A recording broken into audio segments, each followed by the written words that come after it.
The light from the chandelier reflected off the crystal glasses on the table. Everything sparkled except the feeling inside me. My mother leaned back in her chair, a faintly bitter smile crossing her lips. "You'll never own a house like your sister. Not everyone is born to be successful, Lena." Her tone was casual, but I could hear the sound of an invisible door slamming shut. My sister, Madeline, lifted her glass of wine, the deep red glinting against her fingers and the oversized diamond ring she so obviously wanted me to notice. "Maybe you should just get used to renting," she said, her voice sweet as honey, her words sharp as a blade. I sat still, listening to the sound of silverware clinking against porcelain, to the slow rhythm of my own heartbeat. They were so used to talking about me as a joke, the dreamer, the impractical one, the girl who would never go anywhere. I didn't react. I only let a small smile touch my lips. They didn't know that smile was my quiet goodbye to the role of the family disappointment they had written for me. Family ashes welcomes you. Have you ever been humiliated by your own family right at the dinner table, simply because they thought you'd never amount to anything? If this story feels familiar, leave a comment, because what happened after that dinner made them stand outside my gate, begging to come in. My name is Lena Carter. I'm 27 years old and I live in Asheville, a small city tucked between the Blue Ridges of North Carolina. My father died when I was still in high school, leaving my mother, Diane, a hard, pragmatic woman who believed reputation mattered more than feelings. She raised my sister and me with discipline and comparison. Madeline, 4 years older, was her greatest pride. She graduated from Yale, became an attorney at a large firm in Charlotte, and was engaged to a doctor, the perfect picture my mother loved to brag about to neighbors, friends, anyone who'd listen. I was the second daughter, the artsy one, studied design at a state school, worked at a small advertising agency, loved the smell of paint more than perfume. To my mother, that wasn't passion, it was an early sign of failure. Every meal felt like a performance review. My mother would recite Madeline's achievements like awards on display, then pause at my name only to sigh. When my sister bought a suburban house worth $890,000, my mother spoke with the giddy tone of someone who'd won the lottery.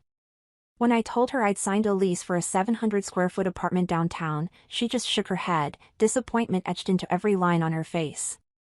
"Your sister has a house, a fiancé. What do you have, Lena? A bunch of sketches?" I remember that line more clearly than my own birthday. Thanksgiving 2022. The air in Asheville was crisp, carrying the damp scent of fallen leaves and with smoke drifting from the homes around Montford Hill. I drove over 2 hours to Charlotte for dinner at my sister's, convincing myself it was just another family gathering. On the way, I thought about the years before, when I still believed that if I tried hard enough, my mother would finally see me differently. I didn't know that night would be the end of that illusion. Madeline's house looked like something out of an interior design magazine, a sparkling chandelier, a table draped in white linen, brand new porcelain dishes. The smell of roasted turkey mixed with cinnamon and red wine. My mother stood in the kitchen like a conductor leading her orchestra, directing everyone where to place what, her eyes shining as she admired the house, the one she bragged about every chance she got. When I set a modest bottle of wine on the table, she glanced at the label and pressed her lips together. "Thank you," she said flatly, as if I'd handed her a bouquet of plastic flowers. Dinner began. I sat at the end of the table, across from my sister. The candlelight caught the massive diamond on her hand, forcing my eyes to it every time she moved. Madeline poured wine for my mother and began talking about her latest case, about a wealthy client, about a potential offer from a prestigious New York firm. Her voice was calm, measured, confident, each word dropping like a gemstone, and my mother drank them in. "You make me so proud," she said, reaching to squeeze Madeline's hand, her smile so soft it seemed foreign. I cut a small piece of turkey, trying not to meet their eyes. In that moment, I felt less like a daughter and more like a guest at someone else's celebration. My mother turned to me halfway through dinner, her voice low but loud enough for everyone at the table to hear. "And what about you, Lena? Is your job still going well? Have you thought about moving to a bigger company? You're not that young anymore, you should start taking your future seriously." I forced a smile and said quietly that I was fine, that I had clients, that I was saving up to buy a house. She didn't respond right away. Instead, she glanced at Madeline, then let out a sharp, amused laugh. You'll never own a house like your sister. Not everyone is born to be successful, Lena. The word sliced through the warm air like a cold blade. I looked up, stunned, but before I could say anything, Madeline smiled, leaning toward our mother. It's okay, Mom. Not everyone's meant to be successful. Their laughter filled the room, light, easy, unbothered, as if they'd said something completely harmless. But sitting there, under the shimmering chandelier, I felt the air thicken around me. The smell of turkey, the wine, the gravy, suddenly it all turned heavy, cloying, suffocating. I bit into a spoonful of mashed potatoes, the butter melted on my tongue, but it tasted bitter. I watched the two of them raise their glasses to each other, laughter still spilling between them, and I felt an odd urge to laugh too. Not because it was funny, but because for the first time, I saw how absurd it all was. For years, I had let words like that define me, had cried, argued, and tried to prove myself only to realize none of it mattered. They didn't need the truth. They needed me to stay small so my sister could keep shining. For a moment, I almost stood up. I almost shouted that they were wrong, that I wasn't useless, that I had dreams and was living them in my own way. But I didn't. Something in the light, in the clinking of silverware, in the smell of cooling food made me see it clearly. I didn't need them to believe in me. I set my fork down and took a slow breath. A faint smile curved my lips, not the kind born from endurance, but from release. I felt strangely light, as if a door inside me had just opened. They could think I was a failure, the weaker one, but from that moment on, they no longer had the right to define me. The dinner went on, their laughter echoing through the room, but I no longer heard it. My mind was already somewhere else, on a long road ahead, one I would walk alone, without anyone's blessing, without my mother's approval or my sister's pity. They didn't know that night, amid the scent of red wine and bitter mashed potatoes, a part of me had died, and another part, stronger, steadier, and sharper than ever, had just been born. That night, I drove home in the rain. The highway stretched ahead, slick with the reflections of yellow streetlights that blurred and elongated like smeared memories. The wipers moved rhythmically across the windshield, erasing the light only for it to reappear again, hazy and trembling.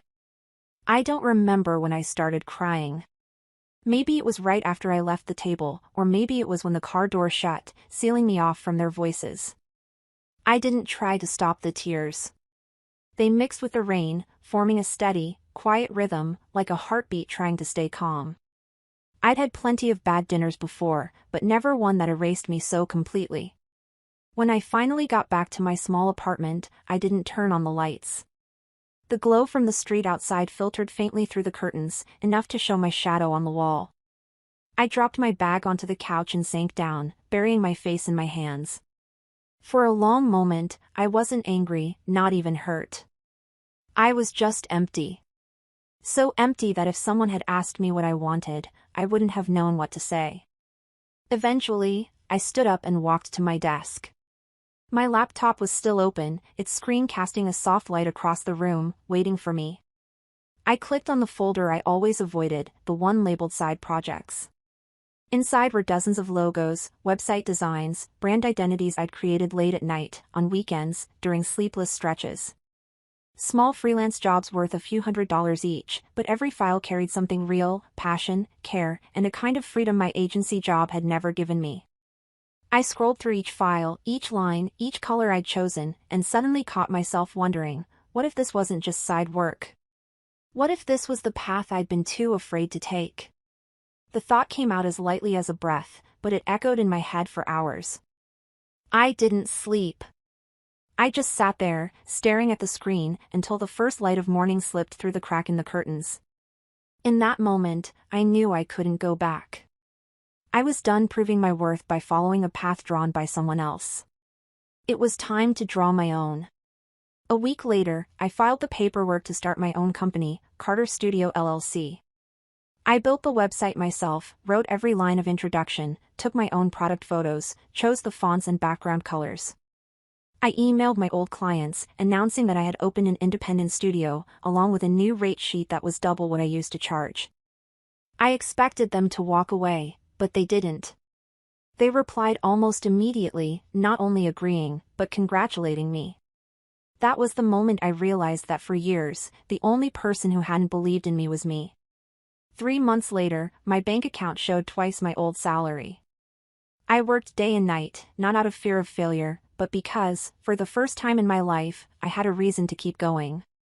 6 months later, I walked into the advertising office where I used to work and placed my resignation letter on the director's desk.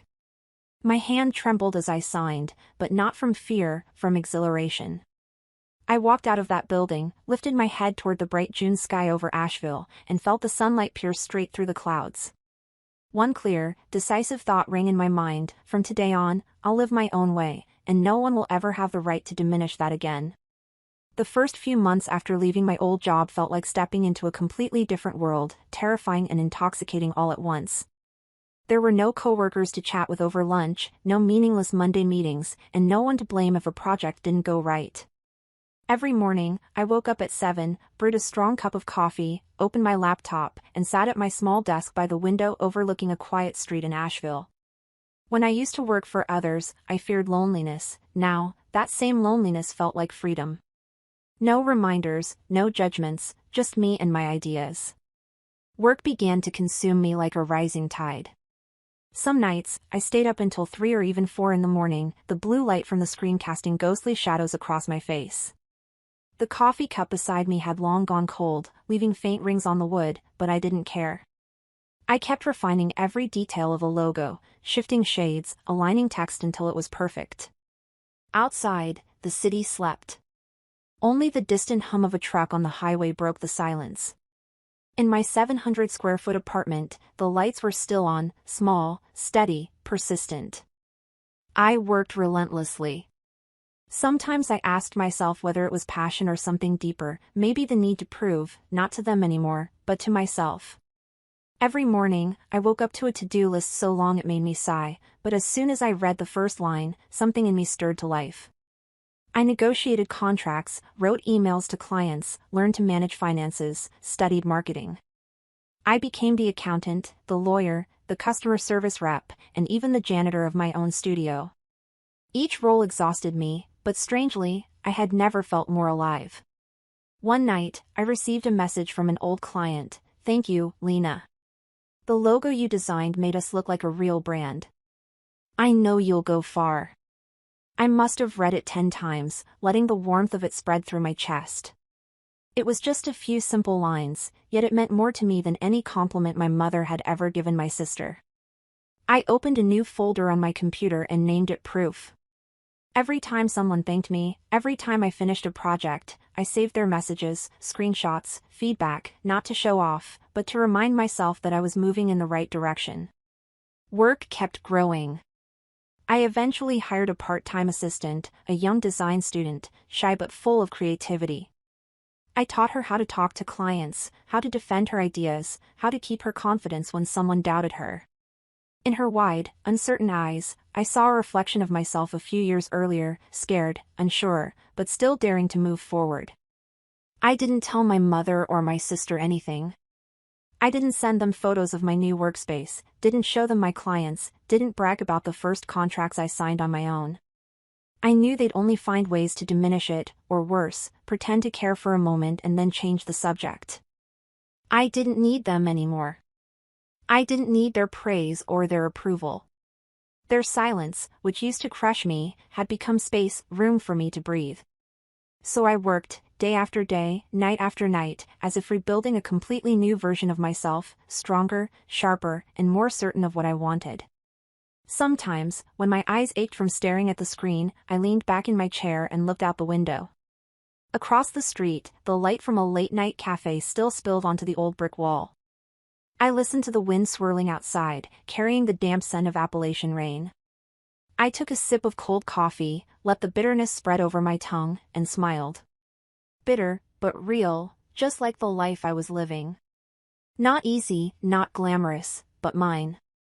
I knew that somewhere in their spacious house, my mother and sister probably still believed I was struggling to survive. They didn't know that, day by day, I was quietly rebuilding a world, piece by piece, line by line, and that world bore my name. Nearly a year after I quit my job, Carter's studio had grown into something alive, a being with its own pulse, fragile yet full of energy. I still worked from my small apartment downtown, the old wooden desk pressed against the window overlooking the street where maple leaves fell in red waves every autumn. My life no longer followed a fixed rhythm.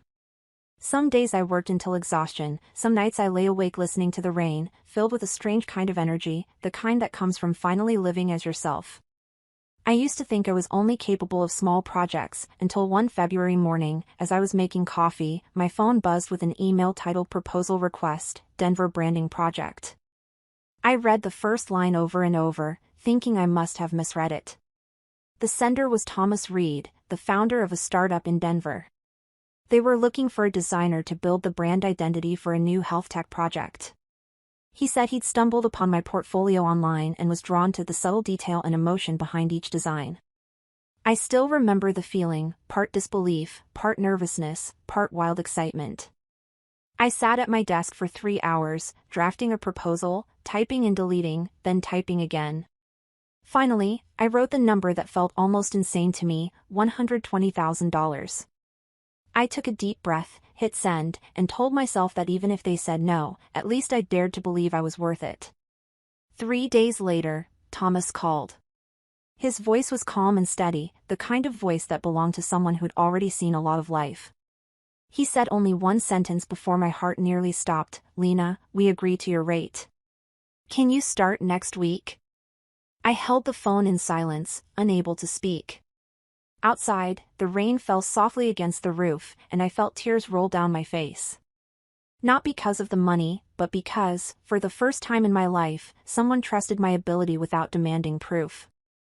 That project lasted almost 4 months, the most intense yet fulfilling period I'd ever experienced.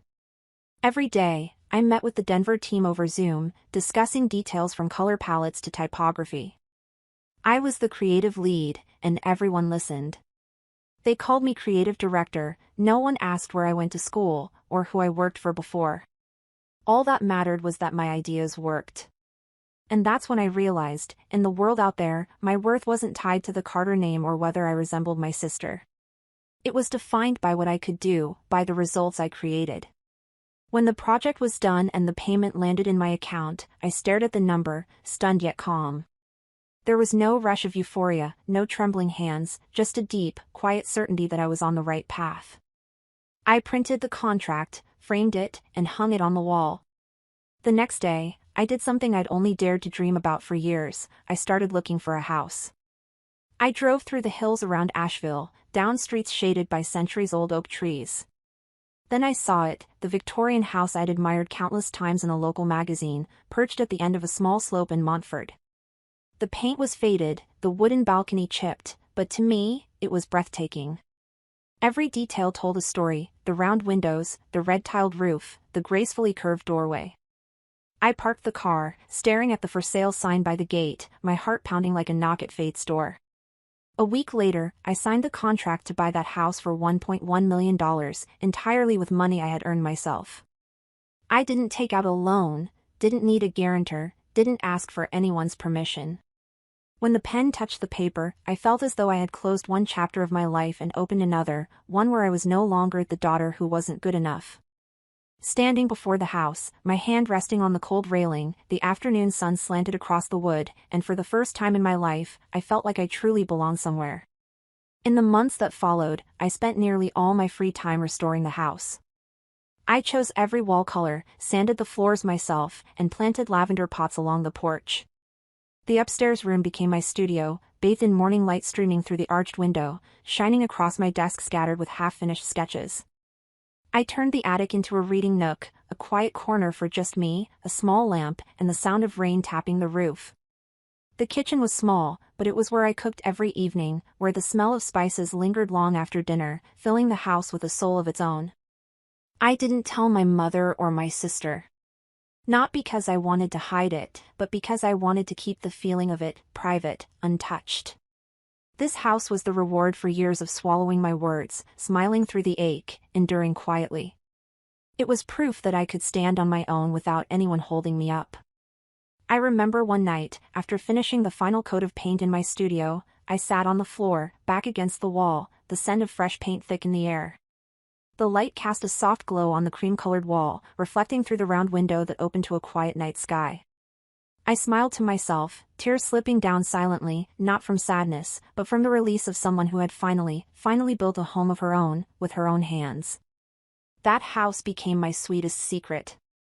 Every morning when I opened the door and stepped onto the porch, sunlight filtering through the oak trees, I reminded myself that no one could take this away. Not my mother, not my sister, no one. This house, and this life, were the quietest, most powerful answer to all the years I'd been dismissed. And sometimes, in the stillness of late afternoon, I caught myself smiling at the thought, maybe there's nothing more peaceful in this world than knowing you've built, with your own hands, the happiness they once said was impossible. That afternoon, the sky over Asheville was gray, the wind carrying a chill from the western mountains, rustling the trees outside the window. I was sitting in my upstairs studio, the one with the arched window overlooking Montford's winding cobblestone street. On the desk sat a half-finished cup of chamomile tea and my open laptop, glowing softly with a logo draft for a client in California. I was adjusting the last detail when my phone vibrated. The name on the screen made my heart tighten for a split second, Mom. That name carried something both familiar and distant, like an old scar that still stung when touched. I hesitated for a few seconds before answering.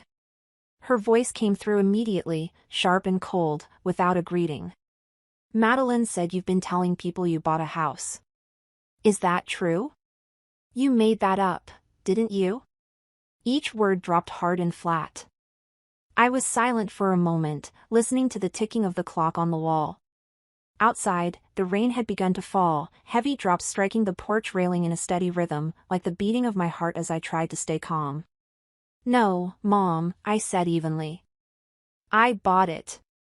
A short, brittle laugh came through the phone, half amusement, half contempt. A house in Montford? Don't kid yourself, Lena. You could never afford the taxes in your lifetime. I could picture her face perfectly, lips pressed thin, eyes narrowed, a mix of pity and mockery.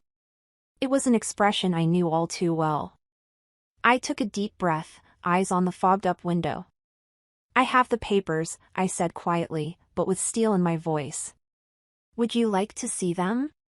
There was a long pause. I could hear her breathing, sharp and uneven, before her tone dropped, quick and cold. Give me the address. We're coming over. My grip on the phone tightened. Part of me wanted to refuse, to keep this house untouched, a sanctuary where I could breathe, be myself, and owe nothing to anyone. But another part of me, stronger, firmer, whispered, let them see. They need to see. All right, I said finally. I'll send it. After I texted the address, I put the phone down and sat back in my chair. The rain outside grew heavier. I looked around the room, the newly painted beige walls, the framed pictures lined neatly, the jars of brushes by the window. Everything here carried my fingerprint, every inch of it built from sleepless nights, from sweat, from pain. I had given too much to have this. And now, they were on their way, bringing with them everything I had tried so hard to leave behind. Less than an hour later, my phone began to buzz, once, twice, then again and again. I didn't answer. The screen flashed nonstop as messages poured in one after another. We're here. Open the door. Lena, how long do you plan to hide from us? Stop being childish. Open the door. I rose from my chair and pulled back the curtain. Down below, on the rain-slicked cobblestone street, my mother's silver-gray SUV sat idling by the iron gate. She stood beside it, arms crossed, rain dripping from her hair onto her forehead. Next to her was Madeline, her posture stiff, her camel-colored coat pulled tight, phone in hand, probably texting me again. I brewed another cup of tea, the scent of chamomile drifting softly through the air, and slipped on a gray cardigan before stepping out onto the porch. From where I stood, I could see them clearly, two women who had once been the center of my world, now standing small and misplaced in the rain outside the house they swore I'd never own. Between us stretched a silence so thick I could hear only the rain and the wind brushing across the porch. I set my cup down on the railing, crossed my arms, and felt my heartbeat steady, calm. My phone buzzed again. A new message. Stop being childish. Open the door. Those 4 words, stop being childish, hit something deep inside me. My mother had used that phrase to silence me for as long as I could remember. When I cried, she said I was being childish. When I argued, childish. When I hurt, childish. And every time, I obeyed. I swallowed my anger, smoothed my tone, tried to grow up the way she wanted me to. But not today. I picked up the phone, my fingers moving slowly across the screen. I didn't think. I just typed 4 words, each one deliberate, final, like the period at the end of a chapter far too long. Get off my driveway. I sent it, placed the phone on the wooden table beside my steaming cup of tea, and looked out again. Down below, my mother stared at her screen, her face freezing for a moment. Madeline stepped closer, said something quietly, but my mother didn't respond. They stood there a little longer before turning back. The SUV started up, its tires slicing through puddles, spraying arcs of water onto the wet street. I watched until the taillights disappeared behind the curve of the oak-lined road. The rain kept falling, steady and rhythmic. I went back inside, tea still warm in my hands. Sitting down, I looked out the window and realized my hands weren't trembling anymore. There was no anger left, no gloating satisfaction, just a weightless calm, as if, for the first time, I was breathing air that truly belonged to me. I thought then that this was something they would never understand, that sometimes silence itself can be a kind of voice. And those 4 words I'd sent, get off my driveway, were my way of saying what I'd never dared to before, from now on, this road is mine, and only I get to decide who walks it. The next morning, Montford lay beneath a heavy fog, so dense I had to turn on the lights though it was nearly 9. The yellow glow cast soft shadows on the walls, reflecting off the half-hung picture frames. The whole house was still, until the phone rang again, breaking that fragile quiet. I glanced at the screen, Dad calling. My first reaction wasn't surprise, but a familiar heaviness. My father rarely called. Since the divorce, he had moved to Florida to live with his cousin, keeping to himself. Now and then, he'd send a short text, "How are you?" or "Work going okay?" His voice, in my memory, had always been soft and distant, half in the present, half stuck in the past. I hesitated, then picked up. His voice came through, rough and tired, as if it had taken him hours to find the courage to dial. "You made your mother angry, Lena. Why didn't you let them in? They're family. There's no need to make things so tense." I didn't answer right away. I stood by the window, staring at the yard still soaked from last night's rain. Water clung to the oak branches, dripping slowly onto the ground. His voice continued, even and weary, the tone of someone trying to soothe a child who'd misbehaved. "Your mother says you were rude, that you've changed, that you're not as kind as before. I know you didn't mean to hurt them, but you should be gentler, you know how sensitive your mother is." A soft laugh escaped me, not loud, just enough to make him pause. For a second, I was 12 again, standing in the living room, tears on my face as my mother scolded me for a bad grade. "You've embarrassed me," she'd said, and I'd looked to my father, hoping he would defend me. But he never did.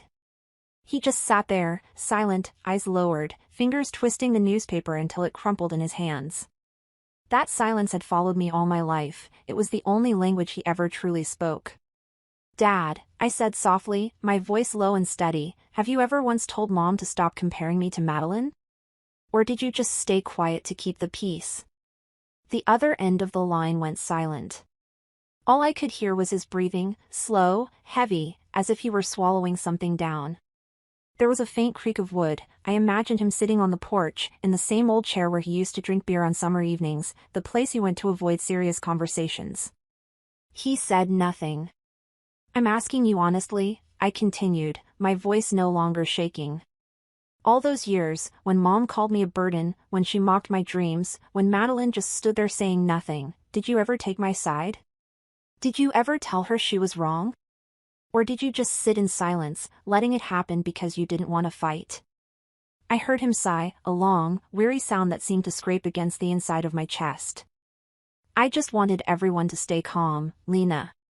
Your mother, she has a temper, but she loves you. I closed my eyes.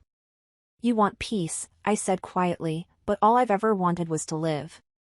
My voice wasn't loud, but each word felt like it carved its way into the air. Do you know, Dad, I've been the peacemaker my whole life. I stayed quiet so Mom wouldn't get angry. I smiled so Madeline wouldn't feel guilty. I swallowed my words so you wouldn't have to choose sides. But the price of peace was me, my self-respect, piece by piece, until there was nothing left. I can't do it anymore. He whispered my name, his voice weak. Lena, don't say that. I know I'm not perfect, but I've always wanted what's best for you. I bit my lip, staring into my coffee cup, the steam long gone, the bitterness clinging faintly in the air. I believe you, I said, but what you think is best for me isn't what I need. I don't need peace, Dad. I need fairness. There was a silence so thick it felt like the air between us had frozen. I could hear the faint hum of the phone line, then the sound of him taking a long, heavy breath. I love you, he murmured, voice trembling. I just don't know how to do the right thing. I closed my eyes, tears slipping out before I even realized they were there. But they weren't hot like before. You don't have to do anything, I whispered back. Just don't ask me to go back to the place I spent my whole life trying to escape. I pulled the phone away, looked at the screen glowing softly in my hand, then ended the call. The sound of the dial tone echoed in the quiet room, soft but final. I sat down in the chair, looking out the window.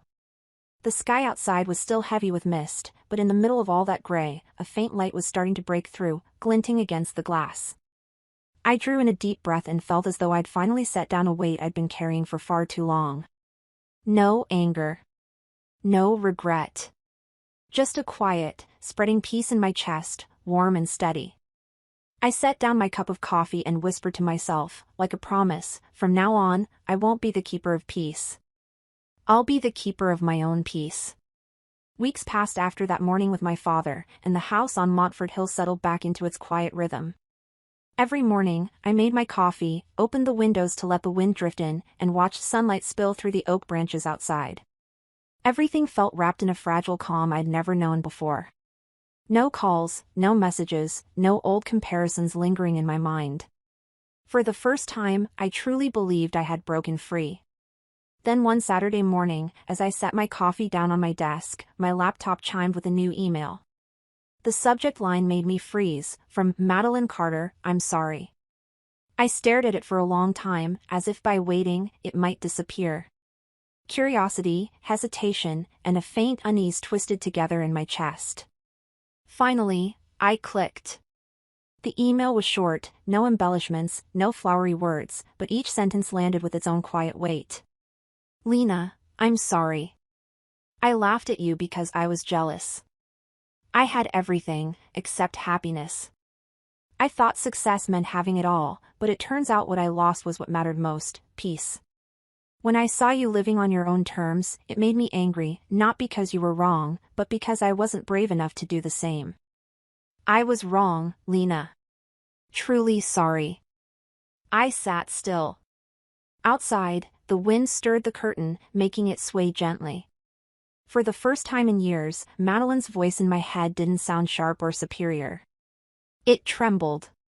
It was raw, weary, human. I read it again. Then again. And with each read, I felt something shift, not pity, but recognition. In every word, I saw a woman who had lost herself chasing the version of success the world demanded of her. I remembered her face that day at my gate, the anger, yes, but behind it, a flicker of fear. Fear that if I truly succeeded, everything she'd built her identity on might crumble. And in that moment, for the first time, I didn't see her as my rival. I saw her as someone finally realizing the cost of being perfect. I turned off the screen without replying. Not out of coldness, but because I didn't know what to say. Forgiveness, to me, had never been a single word, it was a long, uneven process. Maybe she was only beginning to walk the same path I once did, the path filled with doubt, pain, and the slow, necessary work of finding oneself again. And I knew, if her remorse was real, then someday, somehow, we might meet again somewhere in the middle. A week later, on a foggy Asheville morning, another email arrived. This time, the sender was my mother. My heart quickened. In all these years, she had never written me an email. The subject line contained only 2 words, "Forgive me." My palms were damp as I opened it. "I was wrong, Lena. I thought I was teaching you to be strong, but all I did was hurt you. I was too harsh, too afraid. I just wanted to keep you from failing, from living a life of disappointment like I once feared. But in my fear, I forgot that you are not me. I'm proud of you, even if I never said it." I leaned back in my chair, staring at the words. For the first time in my life, I saw her use the phrase "I'm sorry." A phrase I had once believed didn't exist in her vocabulary. I thought I would cry, thought I'd feel relief, but I didn't. The first thing I felt was emptiness. Not sadness, not joy, not anger, just a vast, still silence, like hearing a melody long forgotten, played slightly out of tune. I remembered years ago, when she stood in the living room, holding my report card, declaring loudly in front of relatives, "Madeline is the pride of this family, and Lena, well, she's good at drawing useless things." I had bitten my lip so hard it bled, just to keep from crying. And now, when she wrote, "I'm proud of you," I realized the distance between those 2 sentences was immeasurable. I knew she was trying. Perhaps this was the only way she knew how to show love. But like someone who's been wounded for too long, I needed more than a bandage. I needed time. I needed respect, not easy apologies. I opened a reply window. The cursor blinked against the white screen. I sat still for a long while, letting every emotion rise and fall like waves until they quieted. Then I began to type, slowly, deliberately, each word clear, calm, neither bitter nor soft. "If you truly want to change, I need respect, not an apology." I read it once more before sending.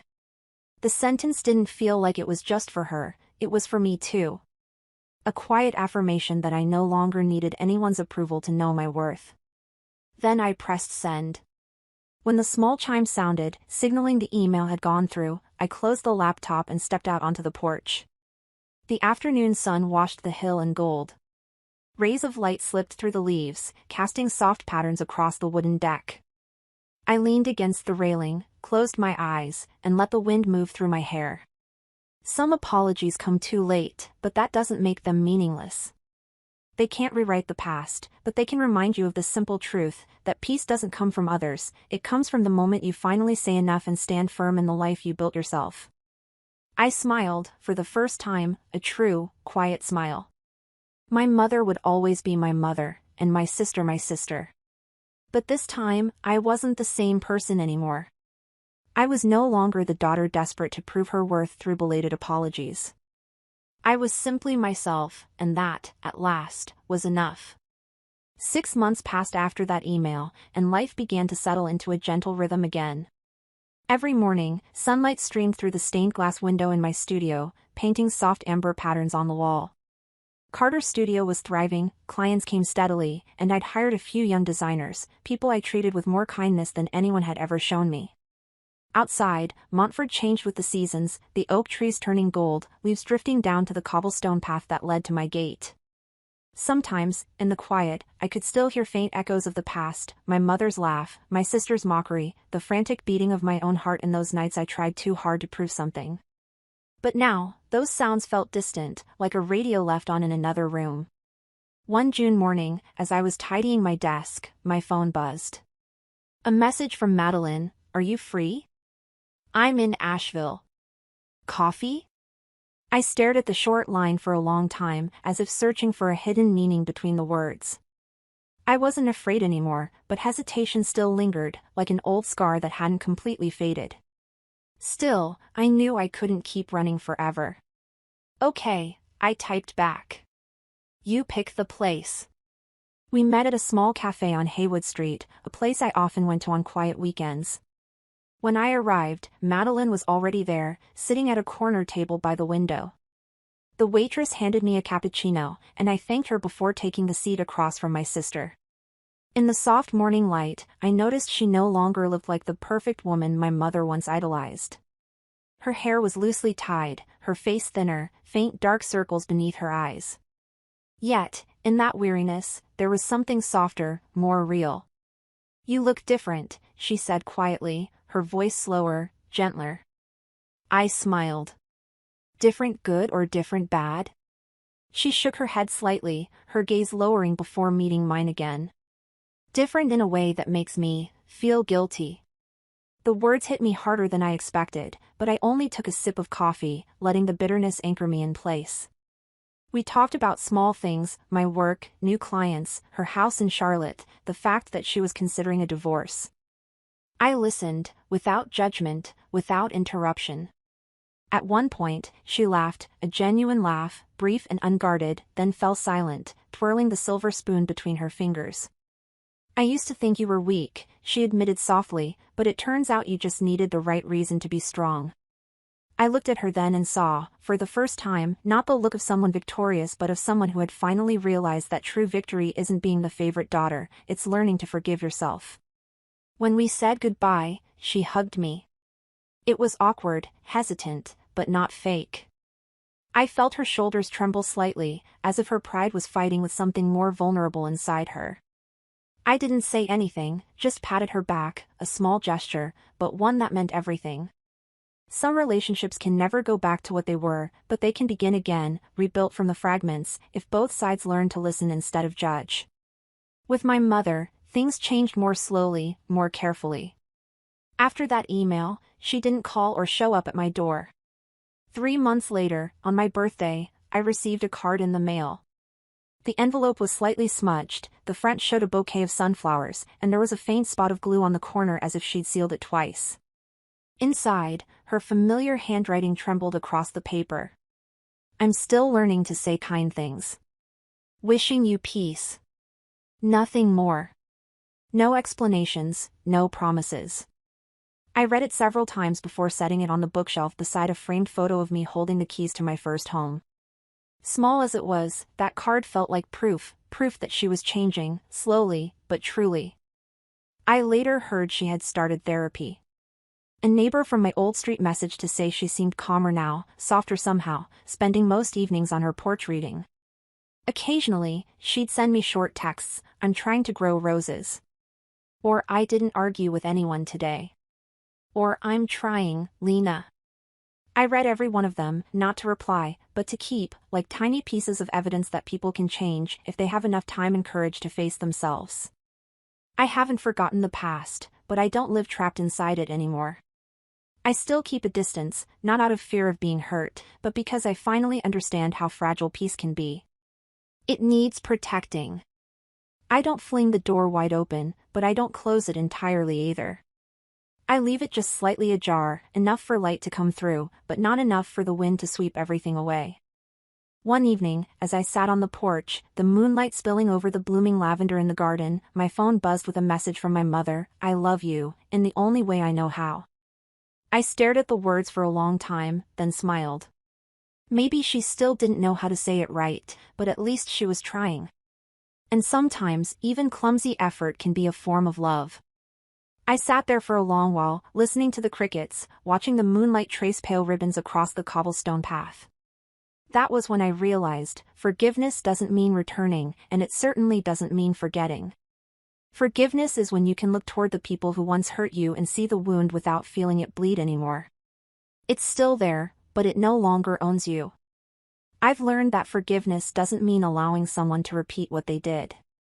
I can open my heart, but I won't let anyone cross the boundaries that kept me standing.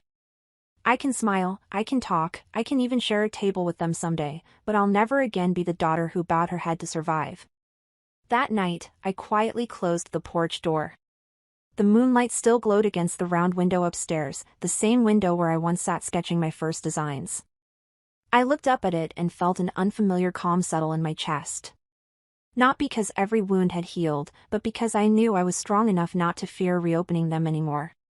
Peace, I realized, isn't the absence of pain. It's the courage to be near it, and no longer be pulled back into the past.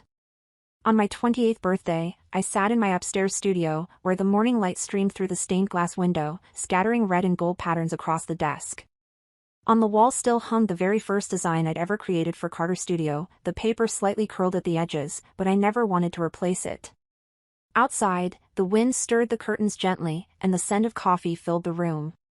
The house was so quiet I could hear the ticking of the clock. I looked around, every corner, every wall, every brushstroke of paint I had chosen myself, and realized that everything here was a piece of me, built from the years when no one believed in me but me. I thought back to that girl at the Thanksgiving dinner years ago, the one sitting at the end of the table, mocked by her mother, taunted by her sister, trying to swallow the bitterness of mashed potatoes that stuck in her throat. That girl once believed she was the family failure, the faint shadow in someone else's house. Funny how just a few years could change everything.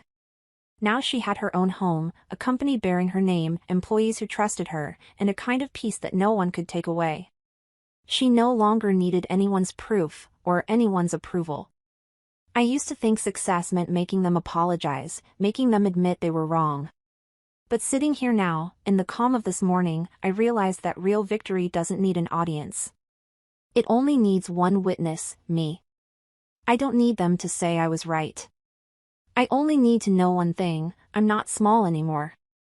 I poured myself another cup of coffee, the rich aroma curling through the air. Outside, sunlight filtered through the oak leaves, casting soft patterns across the porch. I thought of my mother, my sister, my father, the people who, in their own harsh ways, had shaped me into who I am. Maybe without their cruelty, I never would have discovered my strength. If you're hearing this story, if you've ever been underestimated, ever been told you're not good enough, not smart enough, not worthy enough, remember this: your silence today could be tomorrow's thunder. You don't have to shout to prove your worth. Sometimes, all you have to do is live so well that your very existence turns every cruel word into dust. I've learned that no one gets to define you but you. You can start from nothing, be overlooked, be dismissed, but if you keep showing up, keep working, keep believing in what you love, one day you'll stand in your own light, without needing anyone to shine it for you, or anyone to acknowledge that it's there. Family Ashes thanks you for listening. And what about you? Have you ever been mocked, underestimated, or quietly risen to prove your own worth? Share your story in the comments, I'd love to hear it. And if you see yourself in this story, don't forget to subscribe, because Family Ashes will always bring you the journeys of those who were once dimmed, but learned how to light their own flame.